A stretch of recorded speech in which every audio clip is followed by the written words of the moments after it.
Hey, what is Hey. happening, Katie, Mark? How are you guys?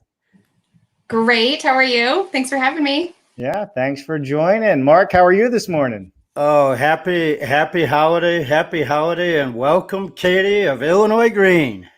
Yeah, Thanks this so this much. is exciting because Katie, you've been doing some things that weren't normally accessible to the entire nation world now because of what's happened with COVID. So you guys had to change the way you do things. So I think today's going to be a lot of fun to share what you guys are doing. Absolutely. Thanks so much. It's definitely been an interesting few months changing up what we do. Yeah, well, I think for everybody, but you know what? Sometimes the hard change brings out good things and great things like what you guys are doing.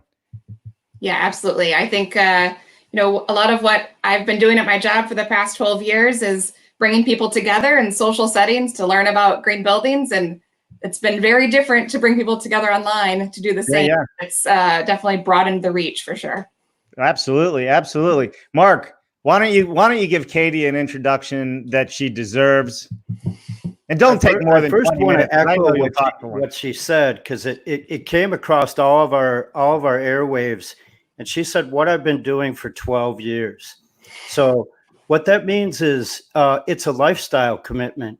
It's an interesting community, and it's a professional outreach for the health and wellness of others. So 12 years is not like she stumbled into this yesterday and we met her, right? Yeah, 12 years. So if anyone out there has a 12-year-old car, or has a 12-year-old kid, or a 12-year-old dog, you have a small idea of what 12 years means. So in a half-hour segment today, we're not going to go into all 12 years, but I will first say that I met Katie on Sacramento Avenue, uh, just west of downtown Chicago, Illinois, at a little place called the Center for Green Technology that actually existed. People, it was the Center for Green Technology. So I met her, and she had the whole room in her hands, and she would introduce and bring forth concepts, busloads of people, and content that at that time was not a household name. And that was prior to those 12 years, by the way. Mhm. So when you talk about green today, it's a household name. When you talk about sustainability, it's a household name. And it's because of people like Katie, who we have here today, that those are household names. And not just household names, right? But school. It works in schools. It works in businesses. It works in municipalities, right? And it works in Department of Buildings, and on and on and on. These are words that are in our vocabulary. You don't have to look them up. You don't have to Google them. And on behalf of everyone that embraces green, on behalf of everyone that has a definition for sustainability, on behalf of everyone that pursues building science, Katie is an example of where you could go and how you could lead people. And we're thrilled to have you today, Katie. Thank you, Mark. yeah, yeah. Katie's going to be a household name. It's like the new Alexa. I Right? don't have my Alexa, so she wouldn't answer us during this one. Yeah, yeah. So listen, Katie, I mean, all right. So that was an introduction by Mark, and we know he used to come into your class and heckle your presenters and stuff back in the day because he didn't have anything better to do but give everybody a hard time. Still gives us all a hard time today. Katie, in your own words, why don't you tell us, just a quick background on what you do, and just give us a quick overview of what we're talking about today, and then we're going to jump right in. Sure. Thanks, Dave. And thank you, Mark, for the wonderful introduction. I'm very flattered. I've known Mark for about 15 years, and it's fun having these relationships in the green building community throughout this whole career. People that have been constant throughout and pop up here and there when the time is right. So what I do, in my background is in nonprofit administration and environmental policy.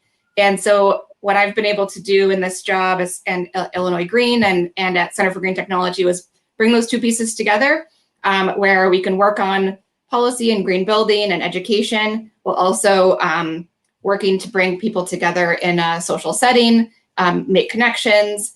That's what's been hardest lately, is that I like introducing people to each other so that they can be friends and talk about building science together and nerd out about the latest technology or topic. But really, I love bringing people together for education, sharing best practices, lessons learned, but also getting people involved in projects they may not find in their day job.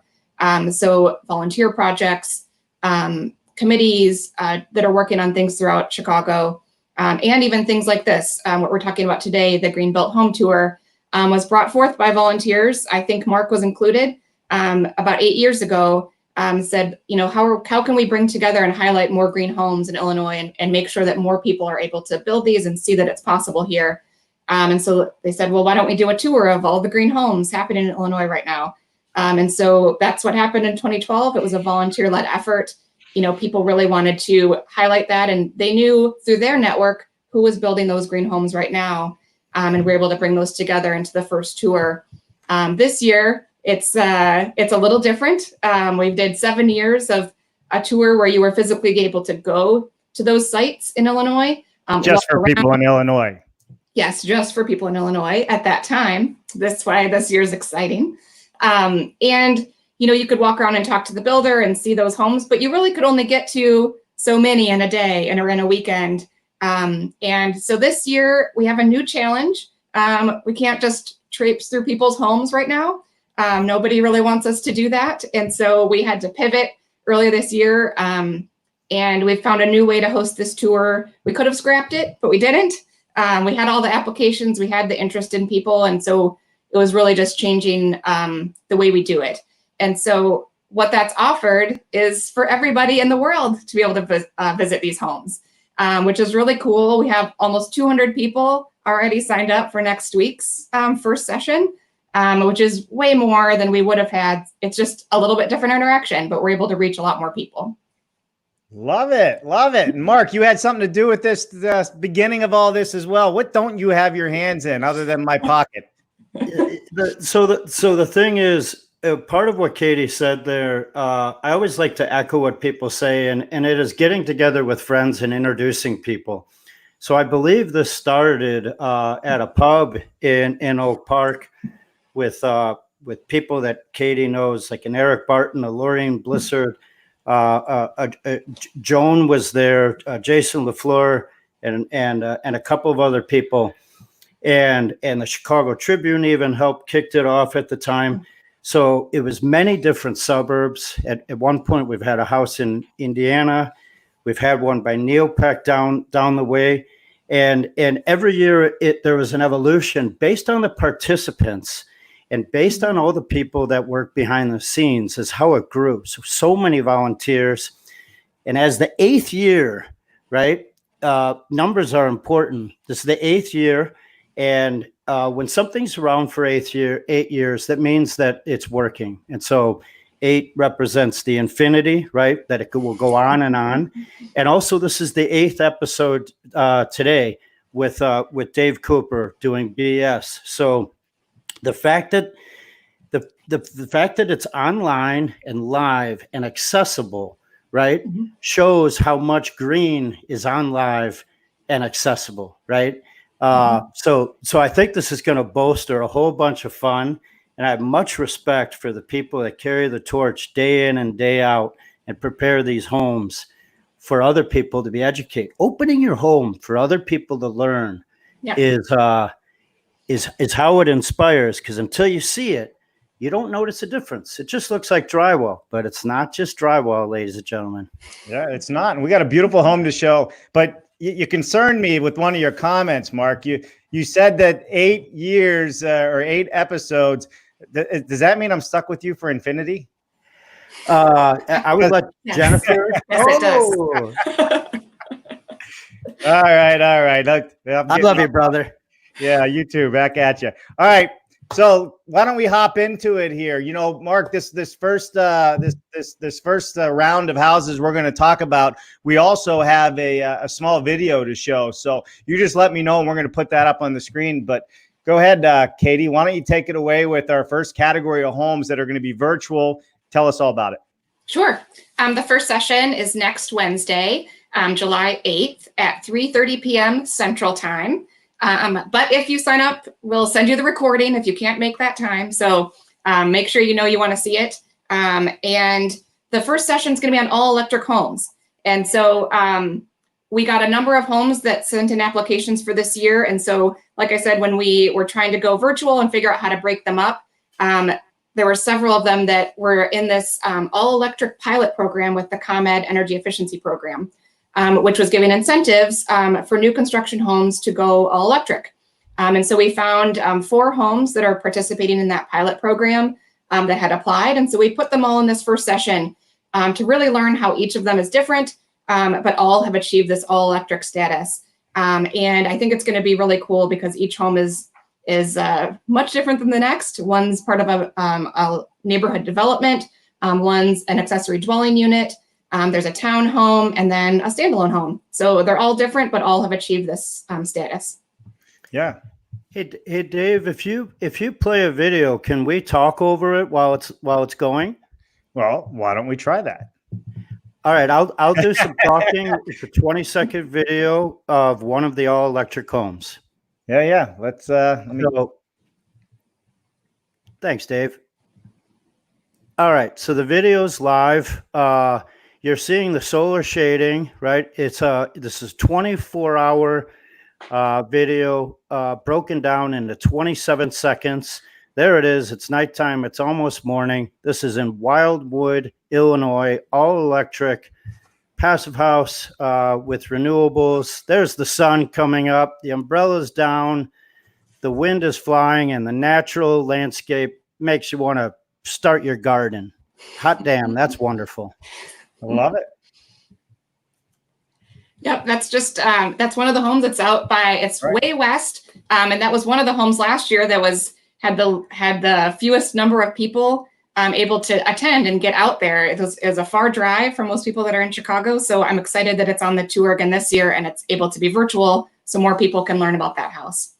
Interesting enough, I was there. I did that taping, Katie, and they changed the highway over there, so now the house is only 8 minutes off the highway. And because of that new route, you're now a half hour from the airport and 20 minutes from Lake Geneva. So the highway listened to ComEd and to Wildwood, and they made it accessible. It's just brilliant. So thank you, highway. Yes, that's wonderful. Thank you. Yeah.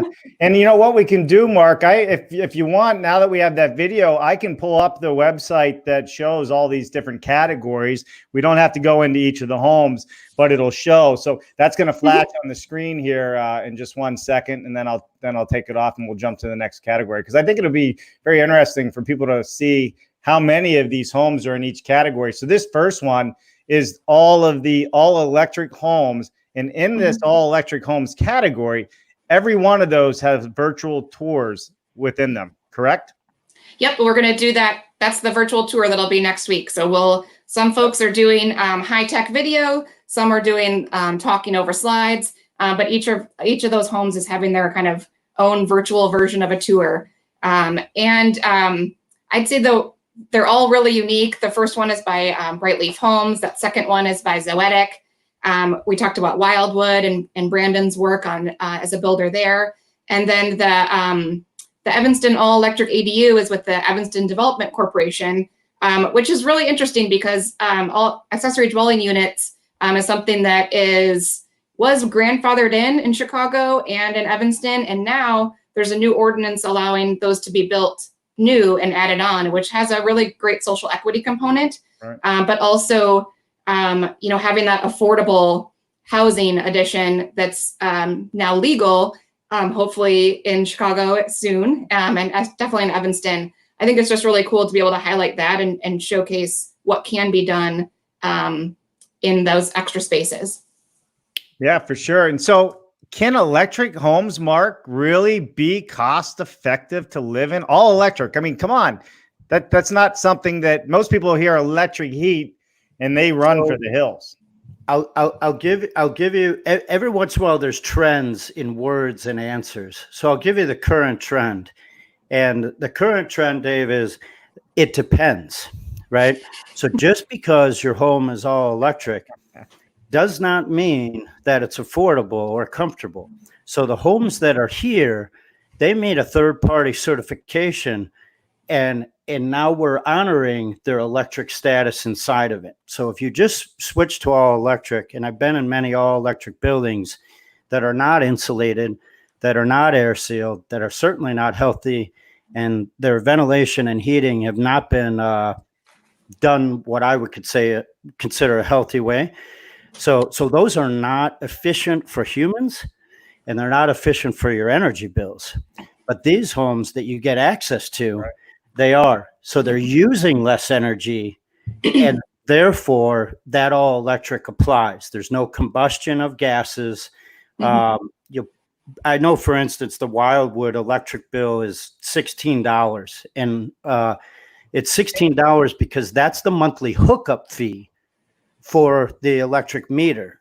It's not that the building's using electric, right? It's producing as much as it uses.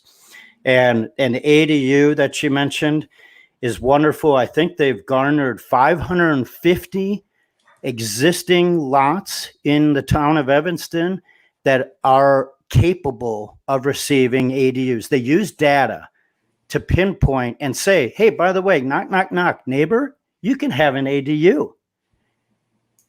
So it's right, data driven, wonderful people. I know each of these people personally, but the accessibility of this Wednesday and the 3 Wednesdays thereafter are so you and everyone you know can also meet these people and meet these homes and be inspired. Yeah, for sure. For sure. Love it. Love it. All right. Let's do a couple quick shout outs, shall we, Mark? Who do we need to say hello to? I think George Ryman. No, we got Sheridan. Sheridan. He says, "What's up, Dave?" Alex is a really cool cat, man. He's doing all kinds of good things on LinkedIn and video and teaching people. So thanks for joining us, Alex. It's always great when you pop in. Did you notice that his initials are ABS? Did you notice that? Love it. I bet he didn't see. There you go, Alex. You got another coined term from Mark Willie. Make a t-shirt. All right, Rick Hawkins. What's happening, Rick? Good to see you this morning. Very good to see you. Yeah, we have George Ryman in here somewhere. I saw it, but let's we'll work our way down the list. Buzz Hallelujah. Buzz the Buzzard from Grand Rapids, Michigan is friends with Brett Little and Bruce Thompson and about 8,000 other people in Grand Rapids. So shout out to another Michigander like Katie. Mm-hmm. Welcome. Thank you for joining us and tuning in. Brian Iverson. You want to talk about a guy that loves building science? Minnesota. What's that, Dave? You want to talk about somebody who loves building science? Yep. I had an interview with him out at IBS once, Mark, and we were going to do a 3 to 5 minute interview. Yeah, no. He got so excited. We went on for like 10 minutes. We had a great time. I was going to say, did you get a word in, Dave? Nope. Love it. All right. We got George Ryman. What's happening, George? Good to see you. And George, 12-year-old Scotch is his question, Mark. So what I would say to that, George, is today is July 3rd. And on July 3rd, we like to celebrate the 4th on the 3rd with a 5th. There's another t-shirt. All right. Let's jump in. Second category. Go for it, Katie. All right. Deep energy retrofits. This one is going to be on July 15th, again at 3:30 p.m. Central. This one's really interesting because we put these together because we noticed that people that went to the live tours, homeowners that had an existing home and wanted to make a change and probably weren't going to build a new construction home anytime soon, wanted to know what they could do at their own home. Like, can I renovate? Can I do certain things? And so we put these together to show this range of homes at different ages, different types, and how they've all gone through a deep energy retrofit to meet almost a net zero status in most of them. One is a 1903 2-flat that's been renovated and is now almost net zero.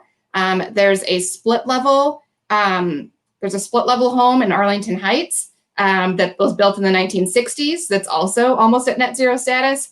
And then we've also got a home in Glen Ellen that's a ranch style, and that is also almost net zero. So 3 different homes, 3 different ages, all undergoing renovations to get to this status, which is really cool.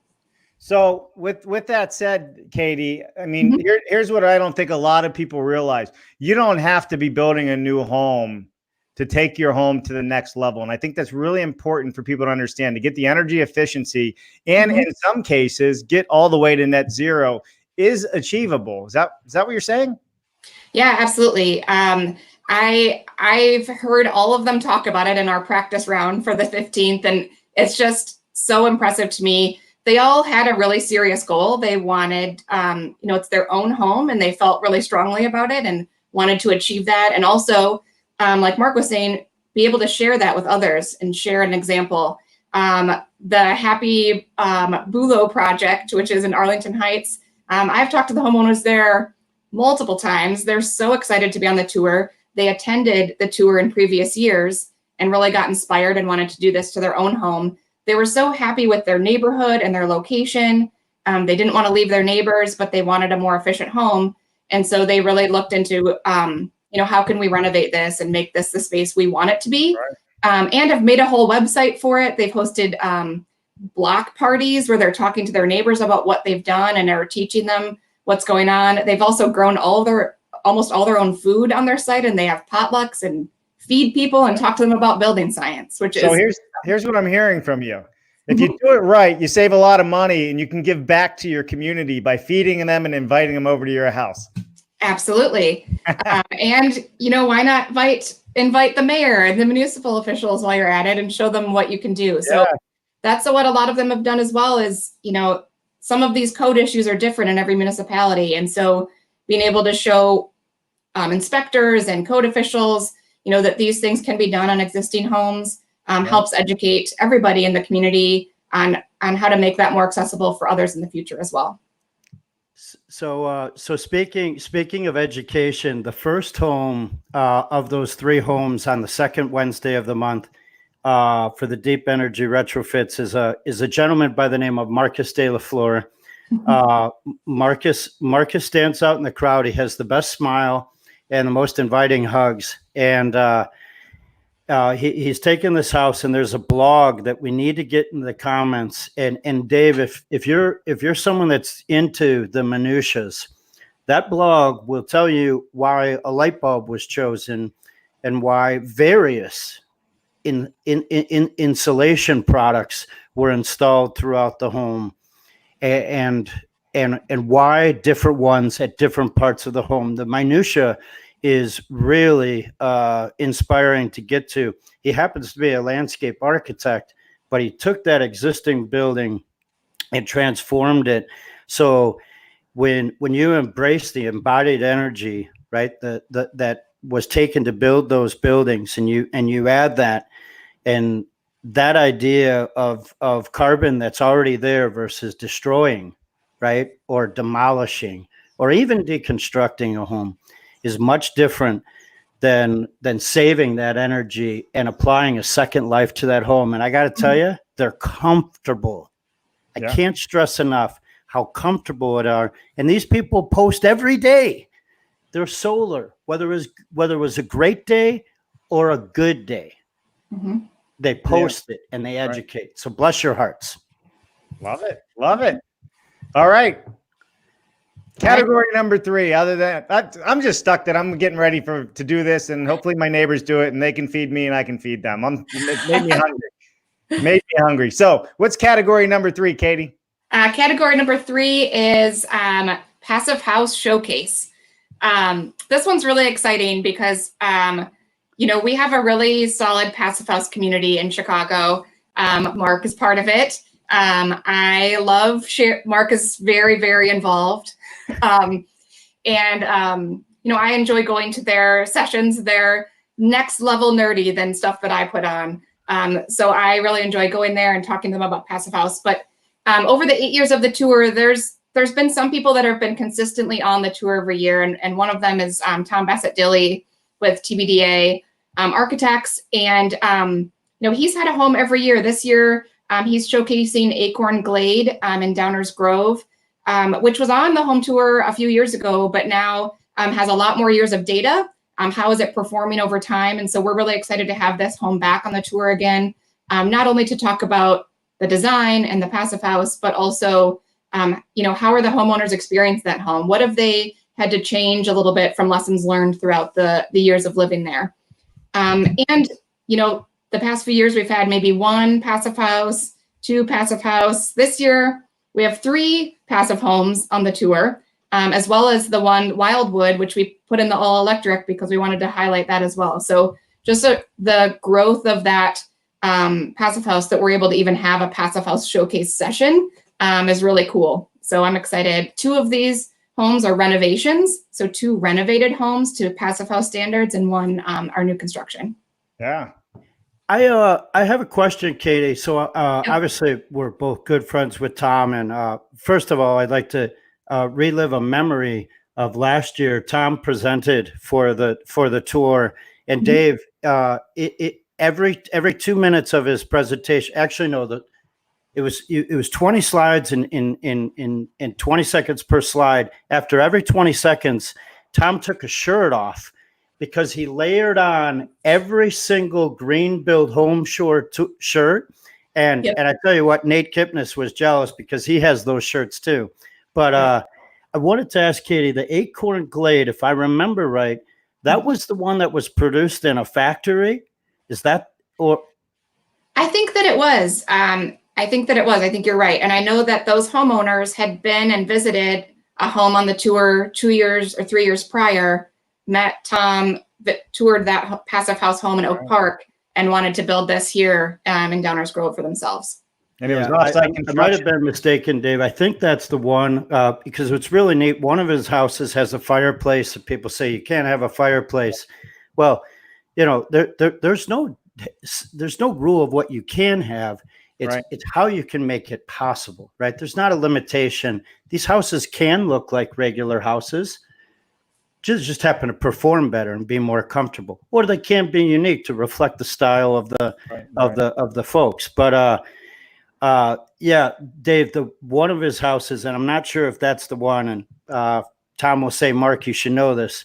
It was produced in a factory, and Katie, Dave is a huge offsite fan, and him and his wife Jennifer produced one of the first LEED offsite homes. Awesome. Yep. We did in New Jersey, and I think it was 2008. We did the first LEED. We got silver on it, but that was pretty good.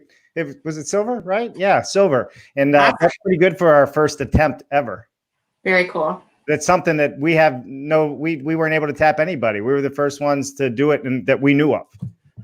So that was cool. Thanks for plugging that, Mark. That's neat. Bringing back some memories. All right. Yeah. All right, let's do a quick couple shout outs. I see some people we should say hello to here. All right. The Greg Ugaldi's in the house. Greg says, I was on the original green building task force at the NAHB, and it's amazing to see the progress that we have all made. Katie, just so you know, Greg Ugaldi is the immediate past chairman of the NAHB. In other words, he's been in the Oval Office on 3 or 4 different occasions with the president, updating him on housing and things of that nature. So it's always great when Greg joins us. What's up, Greg? That's awesome. Thanks for joining. Katie, Dave, and I give a lot of props to Greg for someone with a huge mass of skilled tradesmen and contractors, right? Transforming our built environment.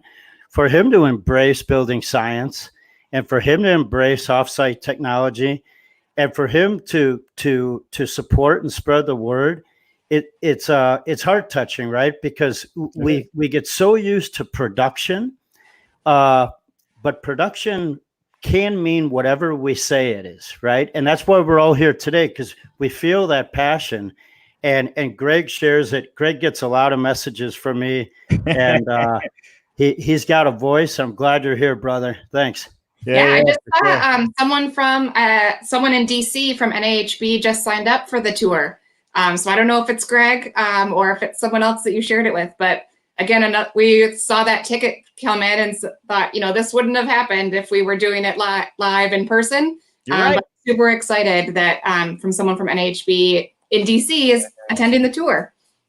Yeah, Greg, it's like a lemonade stand. Once you stand in line and taste that beautiful sweet lemonade called Green Building Science, there's going to be a line of people behind you, and we got plenty to pour out. It's ever flowing. Perfect. All right. Lemonade, free meals. I'm hearing all kinds of good stuff from Saving Energy. I love it. All right, let's hop in. What is number 4, Katie? Number 4 is wellness plus high performance. So this session on the tour, we had a hard time thinking about this one because these homes are all so unique.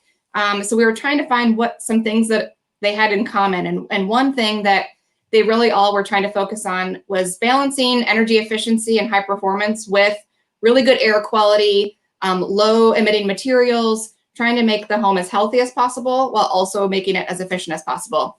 A lot of other homes on the tour are doing that as well. But these 3 in particular were just very unique and were very prevalent in talking to the builders and the homeowners that this was the focus, was this health and wellness, but also having a really efficient home, which I know can sometimes be contradicting to each other. So I don't know, Mark, and our building science friends, trying to have lots of ventilation and good air quality coming in usually conflicts with energy efficiency. Am I right?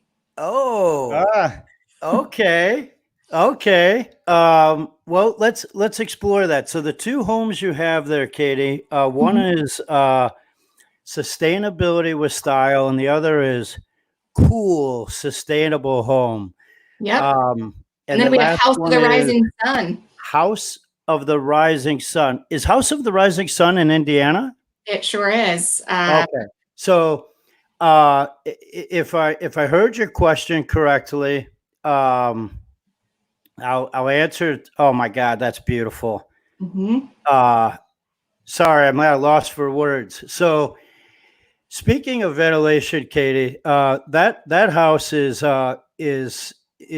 owned by a gentleman that is an authority on ventilation. His name is Larry, and he's also authority on being very inviting and very passionate about what he does. So I spent you 2 can see hours. it's a beautiful home, right? Yeah. And it's a very controlled home. It's an extremely comfortable home. Dave, his energy bill is nothing. Okay.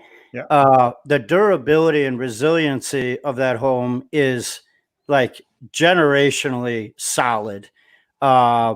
It's outstanding. It is so well insulated. The craftsmanship is over the top, and we would have to ask Larry, and his answer would be about 40 minutes. But how often that fresh air in the entire volume of the house is replaced mechanically is astounding. That air is fresher than you've ever experienced. It's just a marvel. He had some reasons to do it too. He has some family members with some health issues. And so the home is all ADA accessible, every room, as well as just making sure that nothing about the air quality in that home was going to compromise, any of his family members that have some of those health issues. So it was very important to him, but also to make that home super efficient. That's exactly it. He was inspired by health, right? And as you know, Dave, having an added benefit of accessibility is something that's underrated in all of our building stock, and we'll all find times to need it for ourselves and our loved ones and our friends and family. So that trend needs to grow, and these examples that people can visit are just perfect. One or two of these homes I haven't seen, which is funny to me, and I need to hop on it. But that's my example to say to folks, if they haven't seen these, every Wednesday in July, you can do this. And afterwards, you could keep watching it. Katie knows I love Wednesdays. So this is great. Yeah, you're not busy enough on Wednesday. And, Mark, again, I didn't even know it existed, that there is fresher air than fresh air. The reason it is, and yeah, we learned that through Alexandre de Gagne, right? It's taking fresh air and it's turning around and it's filtering it. Right. And it's replacing the dead air versus having a leaky house that's replacing it with something that's going through maybe a moldy member of your wall or maybe a moist area in your crawl space. It's an unknown. So these homes, first and foremost, Katie, are beautiful, and people like to live in beautiful buildings. But the fact that they're science based, I mean, are you kidding me? This is just like I'm going to start making popcorn for this Wednesday. It's just a hoot. I love it. Thanks, Mark. I'm really excited. I know this Wednesday we're packing 4 homes in to an hour, but we're also keeping an optional happy half hour at the end where people can ask questions, get all of their questions answered from the presentations that they hear, and trying to make it still that interactive piece that you'd get on the normal tour, but have that opportunity to have all of your building science questions answered at the end of each session. We also are going to have a climate action ambassador volunteer from Illinois Green that's going to talk at the end of each session about tips that you could do in your own home, things that you could do where you are, not if you're going to build new construction, or if you just want to take some tips from that session today. So they're going to walk through some steps and help people out with things they could do, today, 6 months from now or a year from now. Like, what are these changes that you could be making to your own home? So we're excited to add that piece in too, and we had a lot of volunteers looking to help out with that. Perfect. Dave, did you hear what she said? She said there's going to be a half hour of Q&A. We need to learn from Katie and how we could get something done inside a half hour.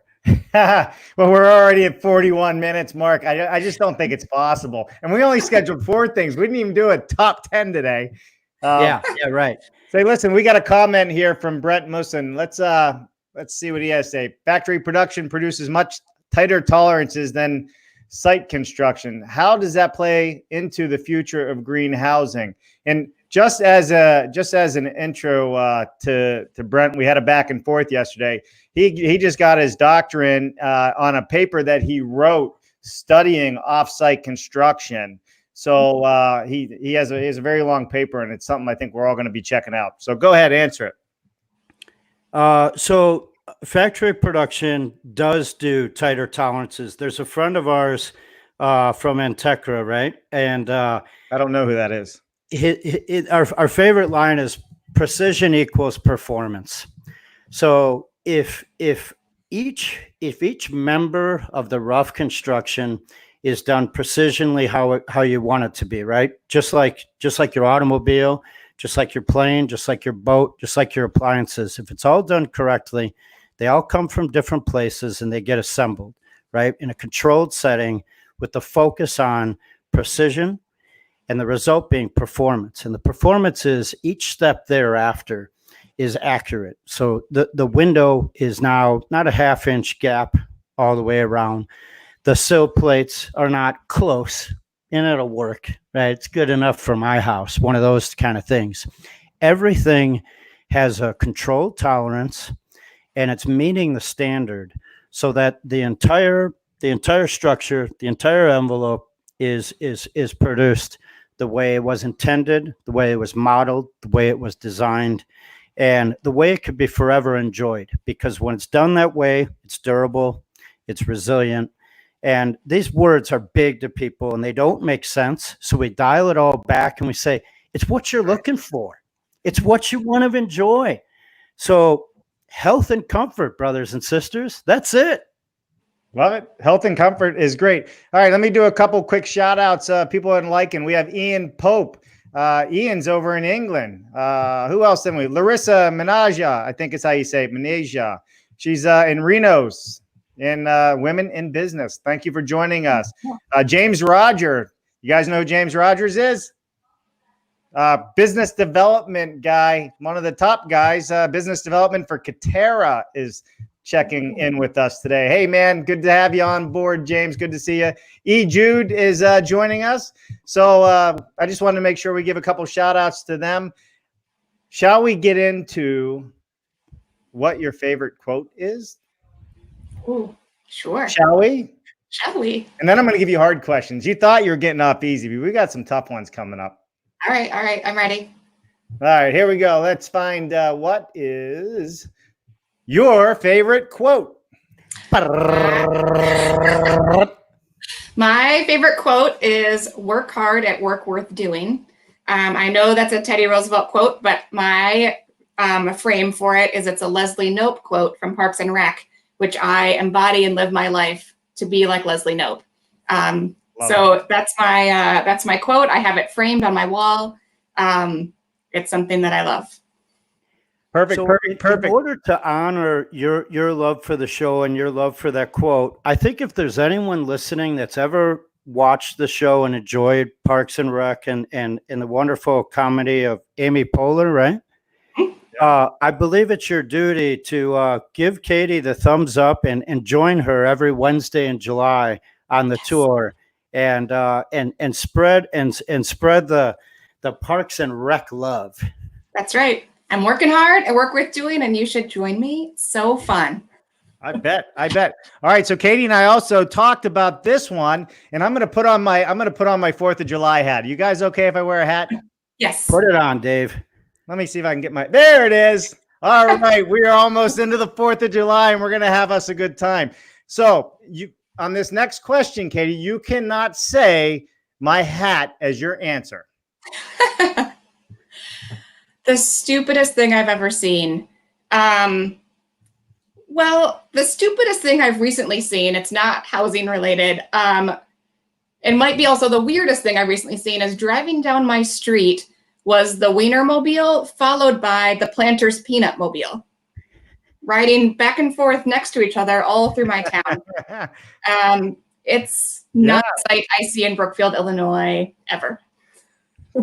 I don't know if that could be topped. I don't even know if that's the most stupidest thing or the most incredibly geographically and comically timed event. Everyone was stepped out of their house to keep watching it. Like, am I really seeing that? So Katie, I have to ask, did you turn to your neighbors and take the credit and say thank you, no applause, I did. I made that happen. So I want to talk about making things happen. And Dave, I'm going to pull an audible. Every week I like to pull an audible. Here he goes. Happen. Sometimes there's forces in this world that we have to accept. And one of those forces is gravity. So if you believe in science, you probably believe in gravity. And if you don't, just climb up a tree and jump and tell me how it turns out. We'll figure that out for you. So rather than everything coming down in this world, I would like to invite you, Katie, to come back at the end of July and usher in new gravity. Oh, I would love to do that. Thank you, Mark. I'm really excited. After I wrap up this Kickin' Greenbelt Home Tour series, the week right after that, I'm hosting a 3-day conference on high performance affordable housing with my friends at Green Building United in Philadelphia. So we have 18 sessions talking about how to make affordable housing as sustainable as possible, how you can do that across the whole country, and what are the financing mechanisms that are in place and the policies that need to change to make sure that that can happen even more. So I'm excited to come back with my friend Leah at the end of the month and tell you more about that for sure. Thank you for your audible. Shout out to Philly, Dave. Shout out to Philly. Thank you for that's Katie. Welcome in New Gravity. Philadelphia. Yeah, I mean, it's still in the same state as Pennsylvania, but we don't get along sports-wise very well. I'm from Pittsburgh, but I love Philly, actually. I had a great time in Philly. You ever run the stairs there, the Rocky Balboa stairs? I have. Yeah, it's fun, right? It's awesome. Yeah. All right. So here we go, Katie. I have just a couple questions that we're going to ask you. Okay. Keep it to a short answer, and this is going to be the end of our show. You're going to take us out. All right. All right. Sound good? All right. Katie, what do you hope attendees will learn, and what action do you hope to inspire them to do after attending this virtual tour? I hope attendees will learn that a green home is possible for them, and that it can be gradual. It's not something that you need to do overnight, but you can start making those changes. I hope that people learn things that they can apply right now, but also things that they want to work towards over the next 5 years. Perfect. Last one, and then we're going to the famous outro. You ready? Ready. Katie, what can each of us start doing in each of our own homes that could make a difference today? Oh, did you see the fireworks? Oh, I love the fireworks. You know that happened. What's one thing you can do? I feel like the thing that people can do the most is inside and out. I think native landscaping is one that anyone can do, with stormwater management, but also just really helps the environment. So take out some grass. You can dig it out really quick and put in something native and perennial. It's not hard. You don't have to have a landscape architecture degree to do that. So that's one thing I think you can do outside. Inside, I think you can change your set points on your thermostat by 2 degrees, either direction. And it's going to do a lot of energy savings. Set it so you don't even have to remember. And it's really, I mean, that's a huge savings, especially in the summer with cooling, and in the winter with heating. You won't notice the difference in temperature at all, but it'll be very different on your bill. I love it. If you have cold feet, always remember to put on socks, right? If you have Totally cold feet, doable. put on socks. Katie Kaluzny, thank you so much for joining us today. Thank you for having me. Thank So- you. Until next Friday, Mark, you got something? You look like you want to say something. I just want to say I'm excited for every Wednesday. Katie, you're a great friend, and I'm glad you were able to usher this in on the national stage, as Dave said, the global stage. So for everyone out there with kids, make sure they eat more marshmallows, and for everyone else, be good to your neighbors, and remember to keep it down after 11 o'clock because we got to wake up and exercise. Love it. Love it. All right, everybody. Thanks for tuning in. Thank DaveCooper.live, BS Friday with Mark Bare Naked Willie, and a special thank you to Katie Kaluzny. Thank you so much, everyone. You guys have a great day. We'll see you next Friday.